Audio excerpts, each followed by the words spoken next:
துருக்கியின் தென்கிழக்கு பகுதியில் உள்ள கோபெக்லி டெபே உலகின் மிக பழமையான கோவில் என்று அறியப்படுகிறது. சுமார் 11,000 ஆண்டுகளுக்கு முன்பு கட்டப்பட்டதாக கூறப்படுகிறது.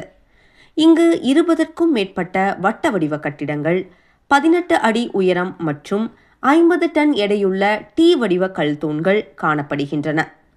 இந்த தூண்களில் சிங்கம், நரி, மான், பறவைகள் போன்ற விலங்குகளின் அமைப்புகள் செதுக்கப்பட்டுள்ளன. 1960களில் தான் இது கண்டுபிடிக்கப்பட்டுள்ளது.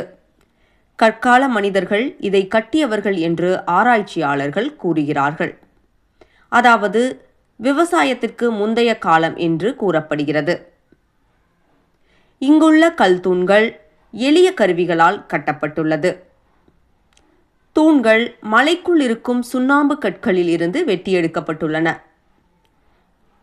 இது மத சடங்குகள் செய்யக்கூடிய ஒரு இடமாகவோ, அடக்கம் செய்யக்கூடிய ஒரு இடமாகவோ அல்லது இறந்தவர்களுக்கு சடங்குகள் செய்யக்கூடிய ஒரு இடமாகவோ இருந்திருக்கலாம் என்று ஆராய்ச்சியாளர்கள் யூகிக்கிறார்கள்.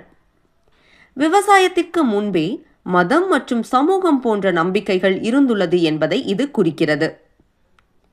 யுனெஸ்கோவால் உலக பாரம்பரிய சின்னமாகவும் மனித வரலாற்றில் அறியப்பட்ட முதல் கோவில் என்றும் இது அங்கீகரிக்கப்படுகிறது.